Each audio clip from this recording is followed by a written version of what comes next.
नमस्ते दोस्तों, मैं हूं Rupali Jain. Welcome to my channel success path with Rupali Jain.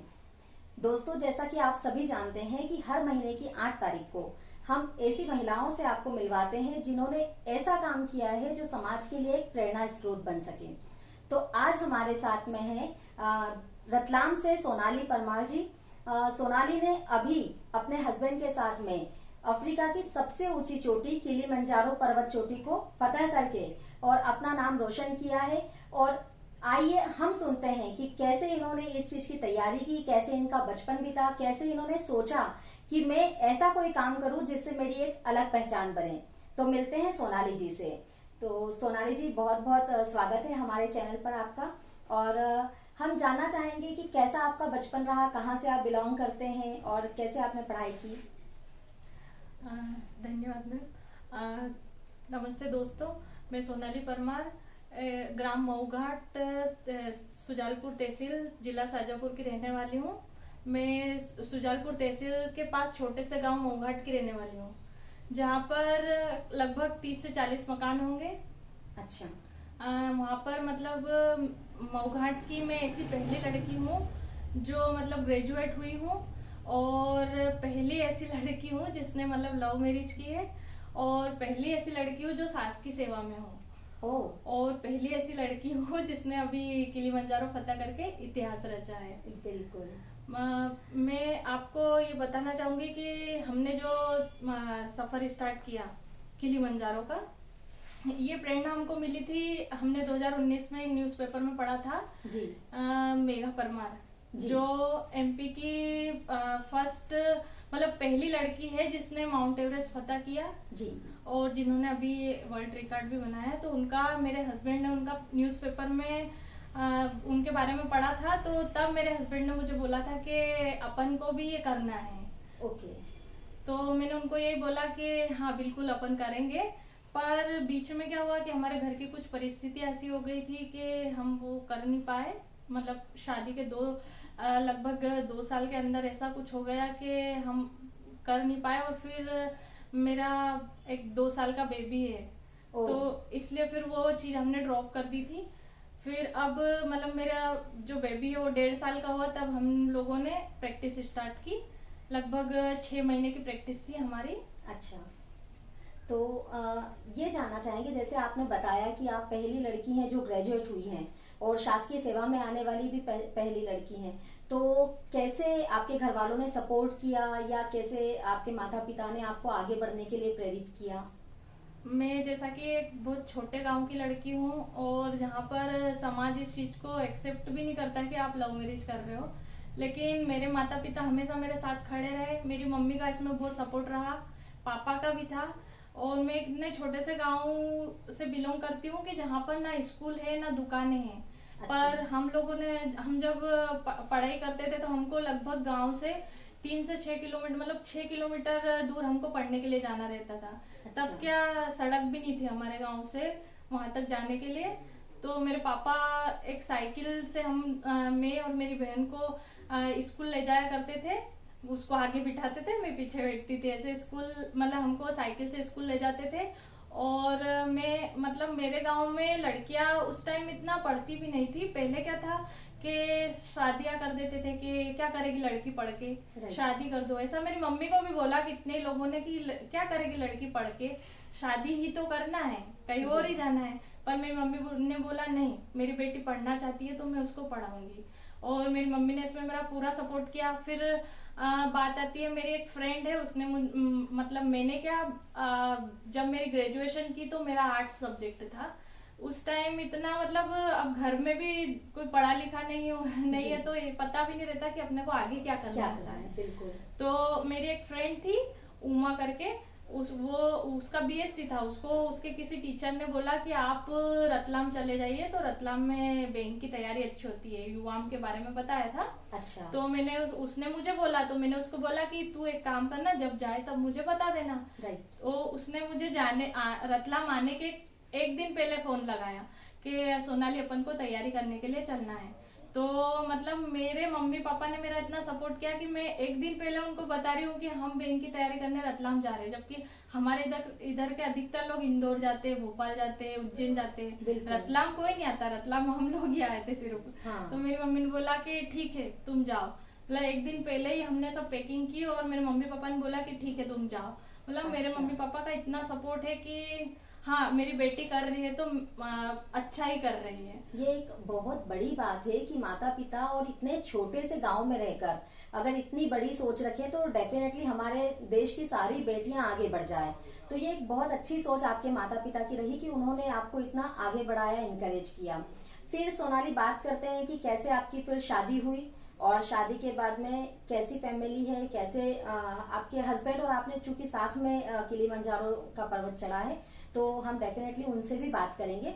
लेकिन मैं आपसे जानना चाहती हूँ क्योंकि कई बार ऐसा होता है कि लड़कियों के लिए बेसिकली मायका परिवार एक बहुत अलग चीज हो जाती है और ससुराल परिवार बहुत अलग हो जाता है। तो कैसे अपने परिवार से जब आप इनके परिवार में आई तो क्या फर्क आया और क्या चीजें बदली और किस तरीके से यहाँ परिवार का आपको साथ मिला? मैम पहले तो मैं आपको बता देती हूँ हमारे लव मैरिज के बारे में। मैं तैयारी करती थी युवाम से जी। ये कॉम्पिटिटिव एग्जाम की मैं तैयारी करती थी, तो उस टाइम हम लोग युवाम में मिले थे। फिर मेरा क्या था, हम लोग मतलब हम लोगों का मिलना हुआ उस टाइम कम से कम 2013 की बात है। तब तब से मतलब मैं तैयारी ही कर रही थी, बैंक की तैयारी कर रही थी। हाँ जी। उस टाइम मैंने काफी बैंक के इंटरव्यू भी दे रखे पर मेरा बैंक में हुआ नहीं। फिर मैंने क्या अपनी स्टेट लेवल की एग्जाम की भी तैयारी स्टार्ट कर दी। फिर वो तैयारी कर रही थी उस टाइम मुझे मतलब मेरे हस्बैंड ने कितनी बार बोला कि अपन अभी शादी कर लेते, पर मैंने उनको बोला कि नहीं, मैं जिस गांव से निकली हूँ वहां पर इस चीज को एक्सेप्ट भी नहीं करेंगे, और ये कि मैं अगर बिना नौकरी लगाए आपसे शादी कर लेती हूँ तो मेरे गांव की बहुत सी लड़कियों का उसमें मतलब उनको कोई पढ़ने नहीं भेजेगा आगे, उन्हें कोई आगे नहीं बढ़ने देगा।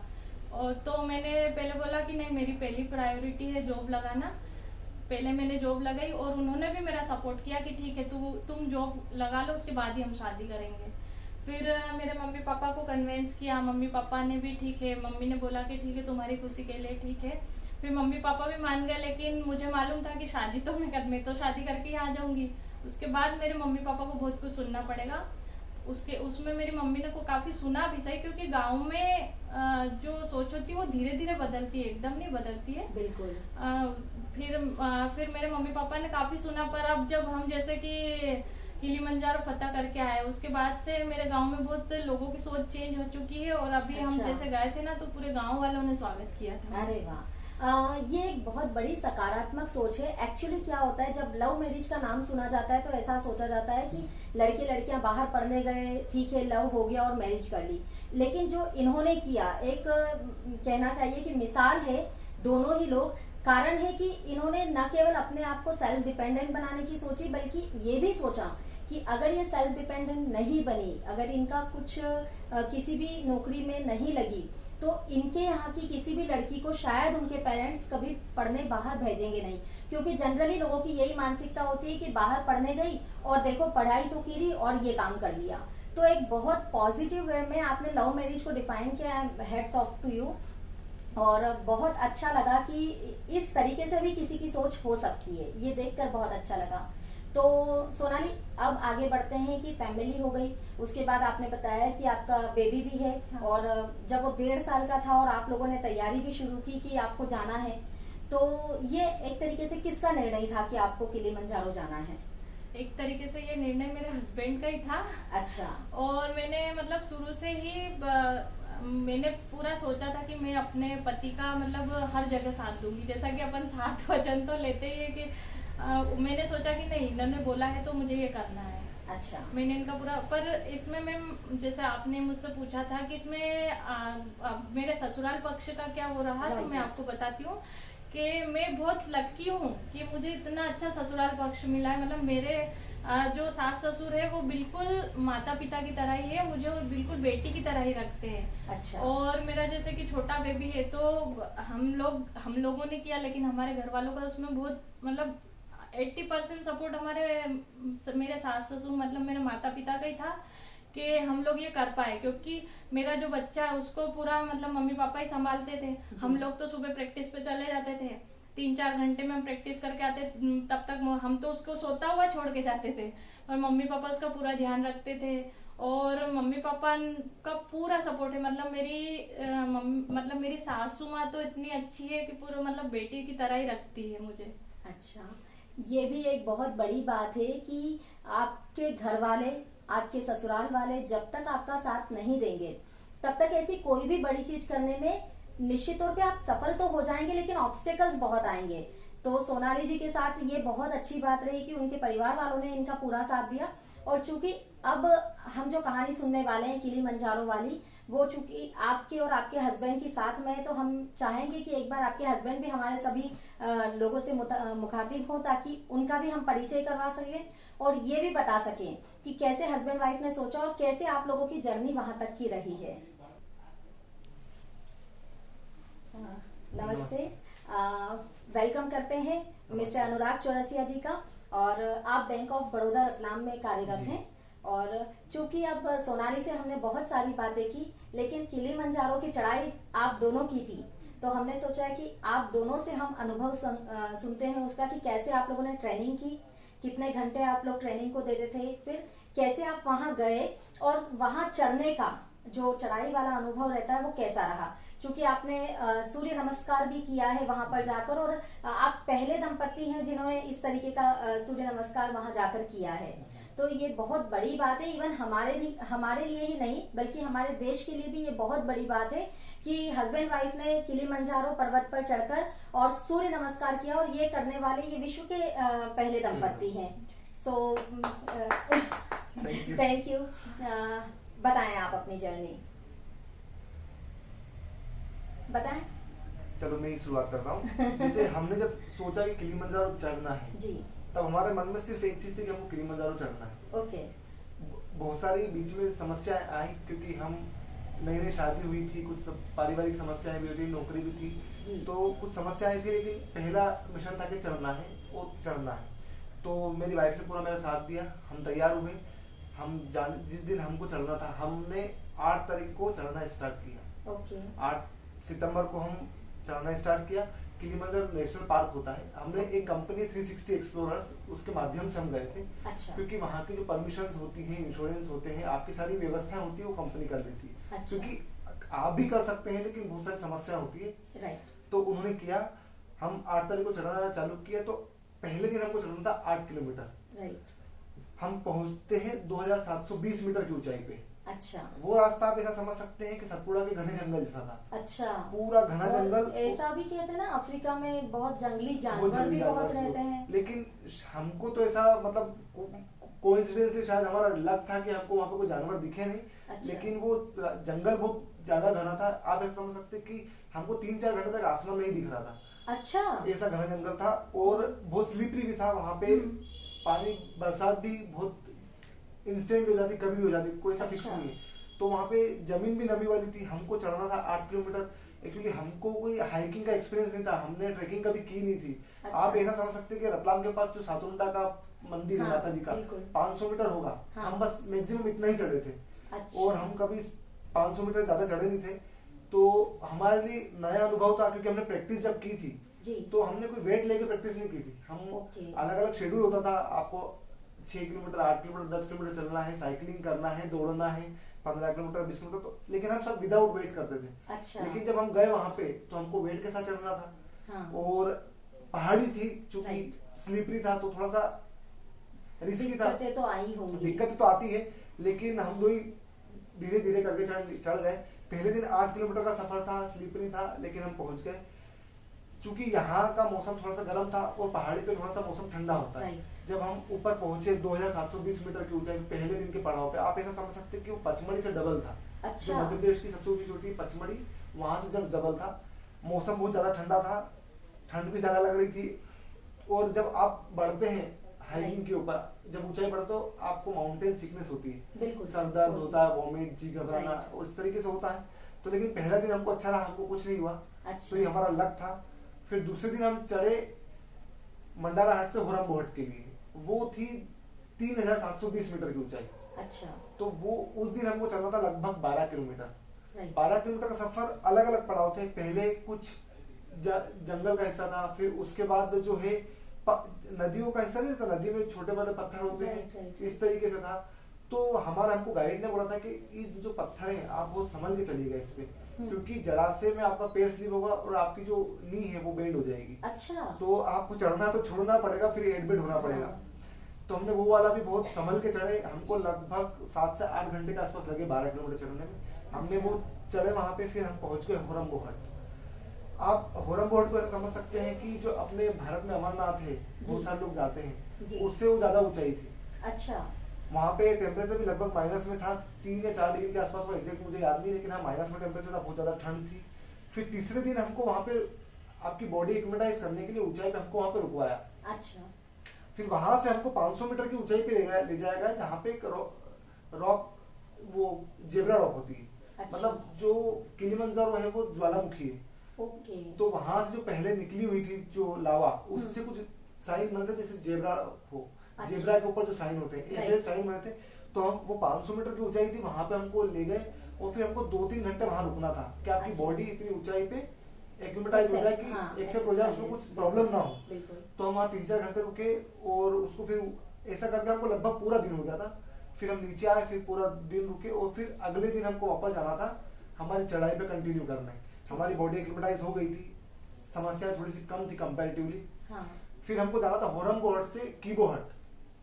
कीबोहट की ऊंचाई थी 4720 मीटर की ऊंचाई और लगभग हमको 12 किलोमीटर चलना था उस दिन भी। हम सुबह 6 बजे के आसपास निकले थे, बहुत ज्यादा ठंड थी। अब वो वाला रास्ता ऐसा समझ सकते हैं कि जो एक वहां पे अल्पाइन डिजर्ट है, वो पूरा डिजर्ट था 12 किलोमीटर का। उस डिजर्ट का ऐसा बोलते हैं कि गूगल भी उसका वेदर का अनुमान नहीं लगा सकता कि वहां पे कब बारिश हो जाएगी, कब बहुत तेज धूप होगी और कब बहुत ज्यादा ठंडा होगा। अच्छा। हम निकले थे जब बहुत ज्यादा ठंड थी, धीरे धीरे चलते गए, फिर बहुत कड़ाके की धूप निकली। अच्छा। तो हमको गोगल्स और कैप वगैरह, सनहेड वगैरह पहननी पड़ी। फिर से चलते रहे, फिर कुछ बारिश भी हुई, लेकिन हम ऐसे करके लगभग 2 से 2:30 बजे के आसपास कीबोहट पहुंच गए। कीबोहट पहुंचे, फिर वहां पे हमको लंच करा के हमारे गाइड ने बोल दिया कि आज आपको सोना पड़ेगा इसी टाइम पे, क्योंकि हमको रात को फिर चढ़ाई स्टार्ट करनी थी। अच्छा। फाइनल समिट के लिए। हम वहां पे 3 बजे सोना चालू किया, फिर 7 बजे तक हम लगभग सोए। फिर हमको हमारे गाइड ने उठाया और हमको फिर डिनर कराया। अच्छा। फिर डिनर कीजिए, फिर डिनर करा हमने, लगभग 7:30 पौने 8 का समय था। फिर उसने सुला दिया। अच्छा। क्या फिर सो जाइए, कि आपकी बॉडी को रेस्ट मिलना प्रॉपर जरूरी है, क्योंकि आप अभी भी 12 किलोमीटर चढ़ के आए हैं। हाँ। आप थके हुए हैं और फिर रात को आपको फिर कंटिन्यूस चलना है। राइट। तो हम वहां पे 10 बजे तक सोए, फिर 10 बजे फिर उठा दिया उन्होंने हमको कि अब आपको तैयारी करना है चढ़ने के लिए। राइट। हमने लगभग रात को 11 बजे चढ़ना चालू किया। वो 11 बजे से सुबह 6 बजे हम टॉप ऑफ द अफ्रीका थे। अच्छा। वो सफर ऐसा था कि मैं आपको बता नहीं सकता, हम दोनों ने लगभग मतलब डर को इतने पास से देखा। मतलब मैं ऐसा बोल सकता हूँ कि मैंने जिंदगी में कभी इतना डर महसूस नहीं किया। ओके। रास्ता बहुत टफ था, मतलब आप समझ सकते हैं, ऐसा पूरी खड़ी चढ़ाई। अच्छा। उसको 2-3 पार्ट में अपन बांट सकते हैं। पहली चढ़ाई थी ऐसा पूरा, और पूरा ऐसा समझ सकते हैं बहुत मोटी रेत की चादर, जो अपने यहाँ पे रेत होती है ना, मकान बनाते हैं उस टाइप की। आप चढ़ते हो स्लिप होते, चढ़ते हो स्लिप होते। तो उस पहाड़ पे हमको ऐसे से चढ़ना पड़ा। ठंड लगभग माइनस में थी, माइनस 15 से 20 डिग्री का टेम्परेचर था माइनस में। हम पहली बार हाइकिंग के लिए गए थे, हमारा कोई एक्सपीरियंस नहीं था। तो हम इंदौर में एक शोरूम है, वहां से सारा सामान लेके गए थे। तो जो ग्लव्स थे हमारे, वो थोड़े से अच्छी क्वालिटी के नहीं थे, मतलब थी अच्छी, लेकिन इतना माइनस टेम्परेचर के हिसाब से नहीं थे शायद। तो सोनाली को पूरी जो नाखून थे खुद पेन कर रहे थे, मेरे भी कर रहे थे। तो टफ था, बहुत सारी समस्या आ रही थी। तो ऐसा लगा कि यार ऐसा ना हो कि छोड़ना पड़े, क्योंकि हमारे सामने लगभग मेरे क्या नाखून पेन हो रहे थे ना, तब तो मेरी ऐसी इच्छा हो रही थी कि मैं कर पाऊंगी या नहीं। फिर मैंने हमारे सामने लगभग 20-22 लोगों ने तो गिव अप कर दिया था। अच्छा। क्योंकि इतना टफ था कि 20-22 लोगों ने गिव अप कर दिया था। तो मुझे यही डर हो रहा था कि ऐसा नहीं हो कि कभी हमको हमारे सामने ऐसी परिस्थिति है कि हमको गिव अप करना पड़े। एक छोटा सा किस्सा बताता हूँ। हाँ। जब हम यहाँ से रतलाम से निकले थे, मेरे परम आदरणीय मित्र हैं अश्विन उपाध्याय, उन्होंने एक बहुत अच्छा मैसेज किया था मुझे, मैं उसको हर बार कोट करता हूँ। उन्होंने मुझे बोला था कि जब हम किसी पहाड़ को देखते हैं तो सोचते हैं कि इस पे चढ़ जाएंगे, तो हम प्रयास करते हैं और उस पे चढ़ते हैं अहंकार के साथ। और जब वहां चढ़ जाते हैं तो वहां से देखते हैं दुनिया कितनी सुंदर दिखती है। फिर हमारा अहंकार विनम्रता में बदलता है। राइट। तो उन्होंने मुझे कहा था कि तुम भी इसी अहंकार के साथ पहाड़ पे चढ़ना और वहां से देखना कि दुनिया कितनी सुंदर दिखती है, और अपने अहंकार को वहीं पे त्याग के विनम्रता के साथ सबको गौरवान्वित करते हुए नीचे आना। अच्छा। और यही जीवन का मूल सार होता है कि आपका अहंकार जब विनम्रता में बदलता है, ये जीवन का मूल सार होता है। तो मैं और सोनाली उसी अहंकार के साथ ऊपर चढ़ रहे थे, तो बीच में 3 से 4 घंटे जब हुए, बहुत टफ था, बहुत विकट परिस्थितियां थी। हमको हमारे गाइड ने बोला कि जब किस्मत खराब है कि वेदर अच्छा नहीं है, वेदर खराब है, तो हम चढ़ते गए तो 3 घंटे में लगभग हमको एक बार रुका, एक मिनट के लिए पानी पीने के लिए। फिर दूसरा हिस्सा चालू हुआ, ये वाला जो मैंने आपको बताया जो मैसेज, उसको मैं आपको आगे कंटिन्यू करूंगा। हाँ जी, बिल्कुल। फिर उसने हम वहां तक पहुंचे, फिर एक पड़ाव था चट्टान वाला, आपको बड़ी बड़ी चट्टानों पे चढ़ के जाना है। ओके। आप ऐसा समझते हैं जब ऊपर देखते हैं तो चक्कर आते हैं, नीचे देखते हो तो डर लगता है कैसा नहीं गिर जाए। अच्छा। हम दोनों के साथ ऐसा तो मैंने सोनाली को बोला एक काम कर, तू गाइड के पैर देख, मैं तेरे पैर देखता हूँ। पहले गाइड चल रहा था, फिर सोनाली देखो तो ऐसा लगता है गिर जाएंगे, बस गिर जाएंगे, और ऊपर देखो तो चक्कर आने लग जाते हैं, चक्कर आते हैं, कब चढ़ेंगे इस पहाड़ को। कीबोर्ड से गिलीमन पॉइंट तक हम वो चट्टान वाले हिस्से पे जैसे तैसे चढ़े, वहां पहुंच गए हम गिलीमन पॉइंट पे। फिर वहां से गिलीमन पॉइंट से हमको जाना था स्टेरा पॉइंट। वो वाला रास्ता आप ऐसे समझ सकते हैं कि एक 2 फीट चौड़ी पगडंडी और पूरी खाई साइड में। अच्छा। अगर आप स्लिप होते हो तो आप पूरा नीचे चले जाते हो।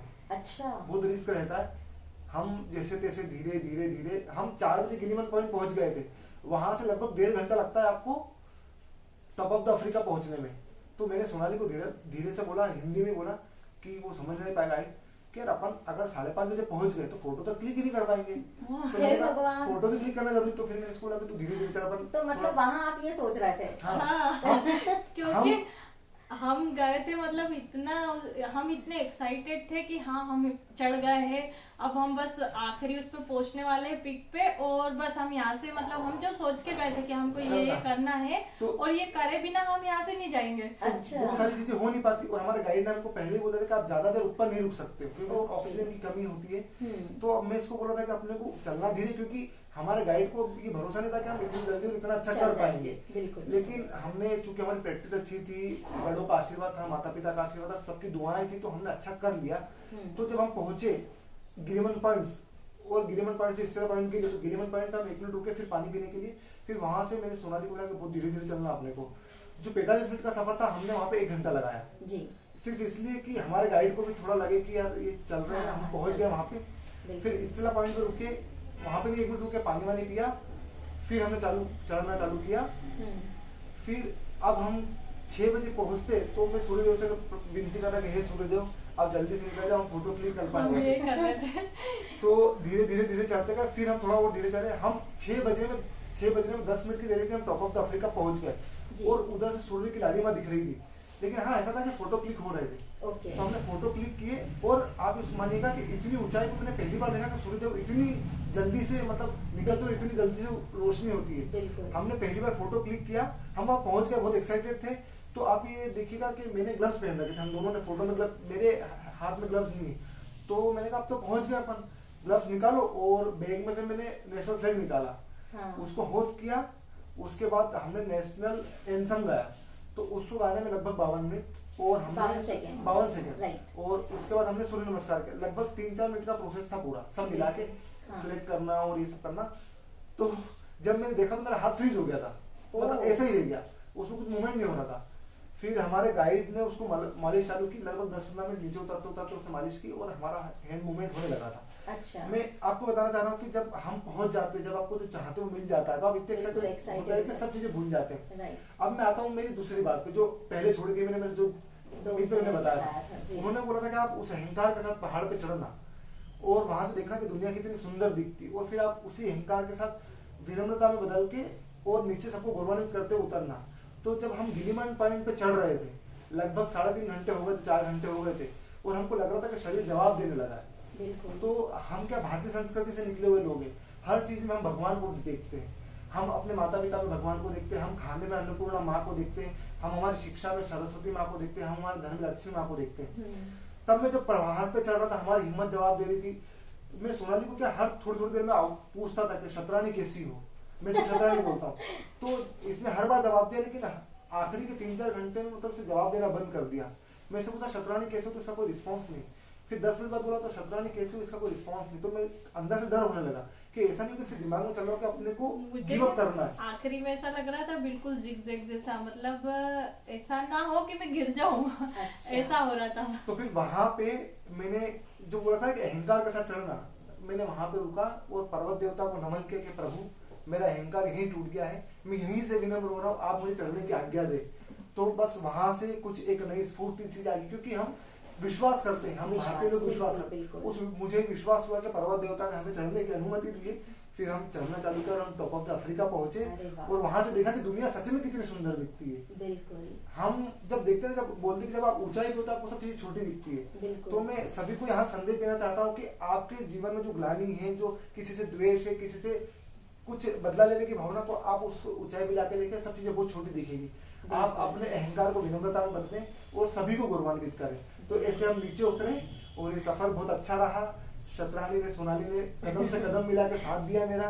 और मैं ऐसा कहता हूँ कि हम जो इंडियन लोग हैं, हम भारतीय संस्कृति से निकले लोग हैं, ऐसा मुझे तो ऐसा लगता है, मैं ऐसा विश्वास करता हूँ कि हर कोई सब कुछ कर सकता है जी। लेकिन हम लोग ऐसे थे, जब हमको कोई एक्सपीरियंस था फिर भी हमने टॉप ऑफ अफ्रीका पहुंचे। तो मुझे ऐसा लगता है कि उसके पीछे सब बड़ों का आशीर्वाद था, सब लोगों की दुआएं था, प्रेम थे, तभी हम ये कर पाए, नहीं तो कि हमारे संभव नहीं था। बिल्कुल, बिल्कुल। तो मैं यही कहना चाहता हूँ कि आप सब भगवान पे विश्वास रखें, अपने आप पर विश्वास रखें और अपने लोगों के दुआओं पर, आशीर्वाद पर विश्वास रखें, सब चीजें आसान होती है।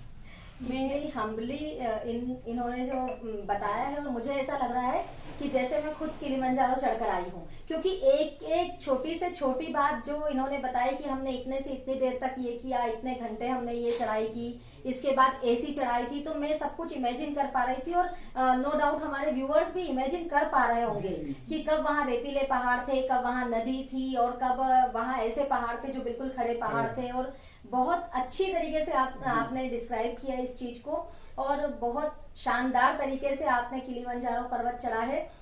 और जैसा कि आपने बताया है कि अहंकार को वहीं छोड़कर आप विनम्रता लेकर आए साथ में, तो डेफिनेटली जो आपने बातें कही है वो अक्षरशः सत्य है कि जब हम इतनी बड़ी कोई चीज पा लेते हैं, जैसे होता है ना कि कई बार कोई अगर हमारे घर में हमसे कोई दूर चला जाता है, तो जब हम उसकी बॉडी को छोड़ने के लिए जाते हैं तो कहा जाता है कि शमशान में जाके एक तरीके से विरक्ति हो जाती है हर चीज से, और हम हर किसी को क्षमा कर देते हैं, और ऐसा लगता है कि नहीं संसार तो आसार है, ऐसा ही है। तो उसी तरीके की भावना निश्चित तौर पर वहां भी होती होगी, क्योंकि वहां मौत को इतना करीब से आप देख चुके होते हैं कि आपको लगता है कि क्या पता मैं घर वापस लौट भी पाऊंगा या नहीं। तो ये एक बहुत बड़ी बात है। एक मेरे मन में जो बात चल रही थी वो आपसे पूछना चाहूंगी कि जब आप ये पहाड़ चढ़ रहे थे तो डेफिनेटली आपके माता पिता का ध्यान तो होगा ही, और सबसे बड़ी बात है कि 1.5 साल के बेटे को आप यहाँ छोड़ कर गए थे, तो कितनी बार आप लोगों ने उसके बारे में सोचा होगा कि वो कैसा होगा, या हमें कुछ हो गया तो क्या होगा। मैं आपको छोटा सा इंसिडेंट बताना चाहता हूँ जी। जब हम एक्चुअली पहली बार इंटरनेशनल फ्लाइट में बैठे थे जी, तो फिर इंटरनेशनल फ्लाइट में बैठे तो आपको वहाँ पे स्क्रीन पे दिखा था कि आप कितनी ऊंचाई पे हैं, वहाँ का टेम्परेचर क्या है। तो हम जब मुंबई से दारुसलाम जो तंजानिया की राजधानी है वहां के लिए फ्लाइट में थे जी, तो सुबह का समय था और हमारे जो स्क्रीन है उसके ऊपर लिखा था 6000 मीटर ऐसा दिख रहा था। अच्छा। और मैंने झांक के देखा तो बहुत ऊंचाई दिखी मुझे, आसमान दिख रहा था, सामने किलिमंजारो पर्वत दिख रहा था। अच्छा। तो मेरे को थोड़ा सा नर्वस भी हुआ मैं। हाँ। अब छोटा सा मुंह हो गया तो थोड़ा सा घबरा रहा था, क्या इतनी ऊंचाई है, प्लेन में से देखने में बहुत ऊंचा दिख रहा था। हाँ। तो मेरे से शतरानी ने पूछा कि क्या हो गया एकदम, मतलब ऐसे क्या हुआ, मतलब छोटा सा मुंह। मैंने कहा यार थोड़ी ऊंचाई पे से सर दर्द हो रहा है। मैंने कहा अगर इसको बताऊंगा तो हो सकता है कि यार ये भी नर्वस हो। तो मैंने इसको उस टाइम तो बताया नहीं, आके बताया। तो जब हम चढ़ रहे थे ऊपर, तो जब हम रतलाम से निकले थे मुंबई के लिए रेलवे स्टेशन पे, जब हमारा बच्चा भी आया था, तो हम दोनों ने हमारे मम्मी पापा को धूप दी थी, तो उन्होंने हमें एक ही बात बताई थी, वो शतरानी बताएगी। उन्होंने ऐसा बोला था कि तिरंगा फतह करके आना और इतिहास रच के आना। और जब तो वही बात मेरे बेटे ने बोली थी हमको कि मम्मी पापा तुतलाते हुए कि मम्मी पापा तिरंगा फहरा के आना, इतिहास रच के आना। हमारी मम्मी पापा ने उसको इतना तैयार किया था कि आप वो हमको बोलना था, मतलब ऐसे बाय करते हुए कि मम्मी पापा तिरंगा लहरा के आना। तो उस समय हमारी आंखों में आंसू थे, इमोशनल थे हम, क्योंकि वो इमोशनल टच होता है। और जब हम ऊपर चढ़ रहे थे पहाड़ पे, शरीर जवाब दे रहा था, तो उस टाइम हमारे मम्मी पापा का ही ख्याल आ रहा था कि मेरे दिमाग में बस एक ही चीज चल रही थी कि मैं इवन क्या होता बहुत आगे की सोच के चलता हूँ, तो जब लग रहा था कि सोनाली सब गिव अप कर दे, कि सब मेरा मन में चल रहा था क्योंकि सब 2-3 बार जवाब नहीं दिया, तो मेरे को ऐसा लग रहा था कि यार अपने को इसको मोटिवेट करना पड़ेगा, क्योंकि करना तो ही, मैं इसको छोड़ने नहीं दूंगा। मैंने इसको मजाक में बोलता था कि अगर तू वहां पे छोड़ेगी तो मैं तेको तोप के लेके जाऊंगा, बाकी छोड़ूंगा नहीं। मैं एक बात और बताना चाहती हूँ, मैं इनसे मिलने के बाद मेरे अंदर की सारी नेगेटिविटी मतलब खत्म ही हो गई है। मैं बिल्कुल पॉजिटिव सोचने लग गई हूँ इनसे मिलने के बाद। तो वो जो समय था, तो मेरे दिमाग में चल रहा था, जैसे मम्मी पापा ने बोला था, तो मैं स्टोरी बना था कि इसको कैसे मोटिवेट करना है, कैसे मोटिवेट स्टोरी बनाना है। तो उसमें हम जब निकले तो हमारी मम्मी ने हमको, हम चूंकि भारत में हर बार ही बोलता है कि भारतीय संस्कृति से निकले लोग हैं, तो हमारी मम्मी ने सोनाली को एक सुंदरकांड की चौपाई दी थी। अच्छा। कि जब भी आप निकलो तो इसको बोलना, जब भी आप अपना मिशन शुरू करो। मैं जब भी कुछ अच्छा करने जाती हूँ ना, तो मैं मम्मी की ये चौपाई हमेशा याद रखती हूँ, प्रवीसी नगर कीजिए सब काजा, हृदय राखी कौशलपुर राजा। और मम्मी की वही बात, बस यही चौपाई मेरे मन में चल रही थी कि मैं इसको कैसे मोटिवेट करूँ, और बस ये पूरी चौपाई मेरे पूरे टाइम मन में चल रही थी। अच्छा। और खैर ये बहुत हिम्मत वाली है, और एक तरह मैं ये कदापि नहीं बोल रहा कि लड़कियों में कम हिम्मत होती है, क्योंकि ये शारीरिक बनावट होती है, ये प्रकृति का कुछ है कि कंपेरेटिवली थोड़ा सा कम होता है, लेकिन हिम्मत लड़कियों में लड़कों से ज्यादा होती है, मैं हमेशा ऐसा मानता हूँ। क्योंकि मैंने एक सशक्त महिला के रूप में मेरी माता को देखा है, जिन्होंने हमको एक अच्छे रूप में पढ़ाया, ऐसे परिवेश में पढ़ाया जहाँ पढ़ाई इतनी मायने रखती थी, उसमें हमको पढ़ाया। मैंने एक सशक्त महिला के रूप में इनकी मम्मी को देखा, जो पूरे समाज से लड़के उन्होंने इनकी बेटी की खुशी के लिए किया। मैंने एक सशक्त महिला के रूप में अपनी पत्नी को देखा, जो मेरे साथ किलिमंजारो पर्वत चढ़ी, और मैं चाहता हूँ, परमात्मा से प्रार्थना करता हूँ कि उस सशक्त महिला के रूप में मुझे एक बेटी दे, ताकि मैं उसको भी देख सकूं कि जो एक पुरुष जीवन में सशक्त महिला के रूप में सबको देखना चाहता है, ताकि मेरा जीवन एक सफल जीवन बन सके। Very good. ये इतनी अच्छी बात कही आपने, और हमारा ये शो होता ही इसलिए है कि हम कैसे लोगों को, महिलाओं को मेनली जागरूक कर सके, क्योंकि ये सही कह रहे हैं आप कि सभी में कैपेबिलिटी है, योग्यता सभी में है, लेकिन योग्यता वो निखर नहीं पाती है या वो निकल नहीं पाती है। तो ऐसा कहते हैं ना कि करता हर कुछ है, हर कोई है, लेकिन किसी का छप जाता है, किसी का छुप जाता है। तो वही स्थिति है हमारे यहाँ सभी महिलाओं में। निश्चित तौर पे कुछ ना कुछ अपने अंदर एक एबिलिटी है। कोई स्टिचिंग बहुत अच्छा जानता है, कोई ब्यूटी पार्लर का कोर्स बहुत अच्छा जानता है, कोई बोलना बहुत अच्छा जानता है, कोई लिखना बहुत अच्छा जानता है, कोई बहुत अच्छा सिंगर है। ऐसी अलग अलग क्वालिटीज। अभी जैसे कोरोना के टाइम पर जब महिलाओं ने ये शुरू किया कि अलग अलग चैनल्स बनाना शुरू किया, हमने देखा कि बच्चे बना रहे हैं कि मम्मी का कुकिंग चैनल है या मम्मा ड्राइंग कर रही है, क्योंकि सबको अपने लिए बहुत समय मिला। तो सभी महिलाओं से मैं यही कहना चाहूंगी, आप दोनों के माध्यम से भी, कि केवल अपने आप को देखने की जरूरत है और थोड़ा सा अपने आप पर मेहनत करने की जरूरत है। अगर आपने कर लिया और ये देख लिया कि मैं किस चीज में अच्छी हूँ, तो डेफिनेटली आप उसको बहुत आगे ले जा सकेंगे। तो सोनाली, एट लास्ट आपसे तो हमने बहुत महिलाओं के लिए भी सुन लिया, भारतीय संस्कृति के लिए भी सुना है। एट लास्ट मैं आपसे चाहती हूँ कि आप महिलाओं के लिए कुछ ऐसी बात कहें जो इन सबको इनकरेज करें। मैं नारी शक्ति को पहले तो प्रणाम करती हूँ। मैं इन लोगों को एक मैसेज देना चाहती हूँ कि आप लोग सब कुछ कर सकती है, बस एक दृढ़ इच्छा शक्ति होनी चाहिए आप में, और लक्ष्य के प्रति अपना मतलब पूरा डेडिकेशन होना चाहिए, तो आप सब कुछ कर सकती है। क्योंकि मैं भी एक 1.5 साल के बच्चे की माता होकर मैंने इतना सब कुछ किया। 3 से 4 घंटे में प्रैक्टिस करती थी, उसके बाद में मतलब आके खाना बनाना, फिर ऑफिस का काम करना, फिर शाम को आके वही प्रैक्टिस करना। मतलब ऐसा बोलते हैं साइंस में भी कि एक बच्चे को, जब एक माँ बच्चे को जन्म देती है, तब उसको 32 हड्डियां टूटने के बराबर दर्द होता है, पर और फिर वो एक नई सृष्टि का सृजन करती है। तो मतलब मैं नारी शक्ति को बहुत प्रणाम करती हूँ कि आप लोग, अगर आपके अंदर दृढ़ इच्छा शक्ति, तो आप कुछ भी कर सकती है, बस आपको एक प्रयास करने की जरूरत है। बिल्कुल। बहुत अच्छा लगा आप लोगों से मिलकर, और ये एक बहुत नया अनुभव था हम सभी के लिए, क्योंकि इतना कुछ कोई सोच नहीं पाता है कि हमें जाकर और वो पर्वत की चोटी को फतेह करना है। तो एक बहुत बड़ी बात है। और आज पहली बार हमारे सेट पर मतलब अनसंग हीरो के साथ में अनसंग हीरो भी आए हैं, तो बहुत अच्छा लगा आप दोनों से मिलकर। और डेफिनेटली आपका ये इंटरव्यू बहुत सारे, न केवल महिलाओं को, इवन कपल्स को भी एक क्या आपसी अंडरस्टैंडिंग होना चाहिए, आपसी समझ कैसी होना चाहिए, आपसी बॉन्डिंग कैसी होना चाहिए, उसके लिए भी प्रेरित करेगा। आप सभी ने बहुत धैर्य से सुना और आप सभी का हम लोगों को बहुत प्यार मिल रहा है, उसके लिए बहुत बहुत धन्यवाद। Thank you.